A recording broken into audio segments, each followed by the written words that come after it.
More and more info is coming out about the Game of Thrones prequel. Let's jump right in and talk it out. Are we okay with this? Joining me is my good friend and Game of Thrones extraordinaire, Ken Napzok. I'm so happy to be here. I'm so happy to have you in this house. I'm usually in your house. Yeah, it's a good role reversal. Welcome to Castle Black.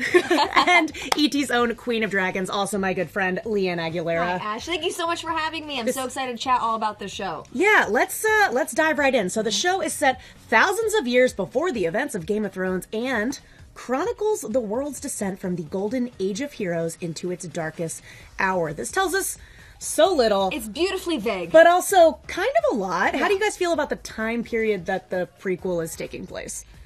I love this era. There's so much to mine because there's so little we know, like we keep talking about here. And it's built into Game of Thrones. George R. R. Martin loves playing around with, oh, you like that prophecy? It can go 15 different ways. Yeah. You like the histories? We don't really know. Rocks told us the story. Now we get to make it up. So I think that's a fascinating choice from HBO. I'm all for the fact that it is a prequel because George R. R. Martin just released his new prequel book. Still waiting on that last Game of Thrones book, but okay. But his new prequel book, Fire and Blood, which kind of tells those thousands of years that have been missing about the Targaryens' rule and conquering of the Seven Kingdoms. So if that is what we're going to be seeing in this new prequel series, I'm all for it. Yeah. I love that idea because the Age of Heroes, we know maybe the Targaryens and dragons aren't there, but people are going to want to see things they know, and because they can tie in, hey, we got the East, you don't know what happened. You could have a dragon, you could have the Targaryens over there going, hey, we're kind of bored, you want to go conquer something? Exactly. There's a whole just minefield of information to dive into. I'm all for finding out more about the characters that we keep hearing little nuggets of. Bran the Builder, who eventually built the Great Wall of Westeros to block out the White Walkers. Laon the Clever, who kind of started the Lannister lineage of it all. I want to meet these characters. There's a lot there. I think Leanne the Clever and him kicking out the Casterlys by basically haunting their castle, which he's start of the House Lannister, but I think he's more Tyrion than he is Cersei, Tywin, or Jaime. He's a trickster, and I like that kind of connection. He's clever. I do like it that it's these little nuggets that we kind of hear about, and now we get to go back and see this story. But is this the story that you guys would have wanted to see had you been able to pick your own Game of Thrones prequel? Because for me, when they say that, the first thing that comes up is Robert's Rebellion. Interesting choice.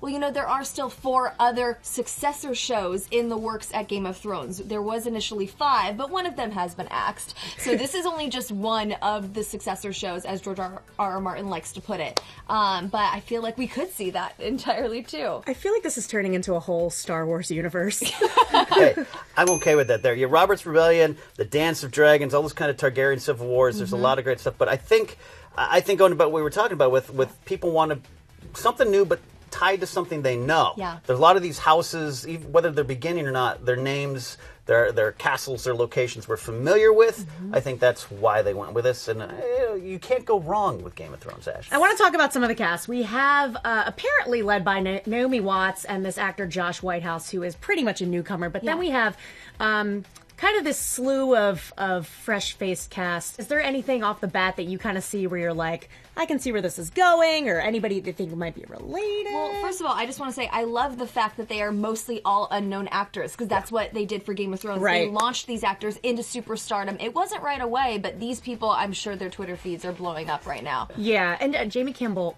Bower he was one of the Volturi in Twilight. That's how I know him. But that is a handsome devil. I'm all in for him.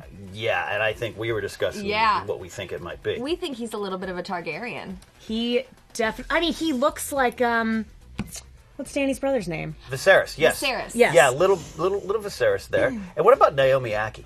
Star Wars Episode 9. Star Wars Episode 9. Game of Thrones. You know what's funny is when I saw this cast, I was like, okay, so half of these people are going to be in a Star Wars in the future because all the Game of Thrones people go on and do Star Wars. Basically, they cast in the UK and they're happy with it. But no, come on, what a nerd win for Naomi Aki. Yeah, Star for Wars real. and the Game of Thrones in the same year. And I'm looking at Josh Whitehouse. I think that right there, I'm putting my money down. The chips on the table. I think that's Bran the Builder. I was just about to say the exact same thing. I was like, I'm getting a little bit of like the Jon Snow, Ned Stark vibes. He looks a little bit like Bran, who Bran, of course, was named after. I'm really thinking that's Bran the Builder as well. If we are going strictly by the Fire and Blood plot line, a little bit of spoilers out there if you have not read it. It initially tells of the Aegon the First, who was called the Conqueror. He conquered all 7 kingdoms except for Dorne. But he actually ruled alongside, gotta love those Targaryens and their incest, his sisters as his queens. And he had his older sister and his young sister. So it could be that Naomi Watts is playing his older sister and Denise Go as his younger. And those could be, along with Jaime Campbell Bower, our 3 Targaryens looking to conquer. Okay, if that is true... Here's where you heard it first. Damn, laid it out. So, what is the number one thing you guys want to see from the show? Look, there's thousands of years to play with the Age of Heroes, so I want to see, Garth Greenhand started House Gardner, but he might be actually, Bran the Builder might be related to him, and Bran the Builder helps Duran, who built Storm's End, and it could build on build. I want it all to get up towards the Long Night. The Night King coming down, or not necessarily the Night King, but the others coming down. I want that era to really be mine. Well, and I love that you said The Long Night, because right now that is the rumored title. Martin himself has referred to this prequel series as The Long Night. Of course, I'm sure HBO will want to work Game of Thrones : into it. The Long Night. Exactly. A Game of Thrones story. Exactly. Game of Thrones story. But no, I'm excited. I'm excited that it's such a diverse cast. Well, and one of the things that I'm excited about is I want to meet these new houses that eventually got wiped out during the conquest, and that kind of laid the foundation for these other lords to take over these different lands. So, like, Highgarden was originally the Garden House. Yeah, House Garden. And they're gone. And then you got Duran Godsgrief he's the one over Storm's End. Now, legend has it he marries the daughter of the god of the sea and the goddess of wind.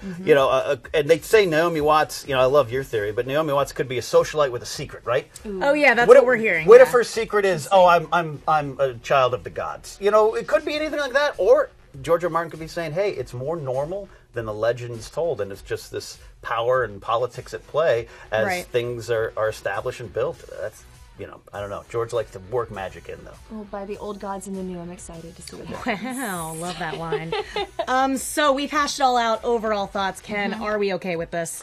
Oh, Ash, let me tell you something. We are most definitely okay with it. Leanne Aguilera. We are so okay with this.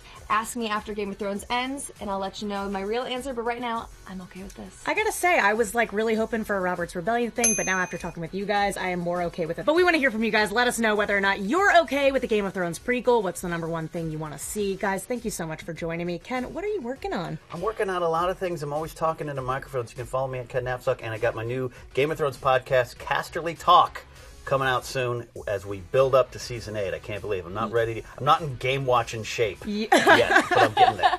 Yeah, and Leanne, we have some exciting things coming up. We sure do. The return of Westeros Weekly will be coming back as Game of Thrones final season approaches in April, so get excited. And Ken, we'd love to see you come by. I'd love to be back. Your coffee is really good. Thank you. Thank you guys so much for watching, and we're okay with it.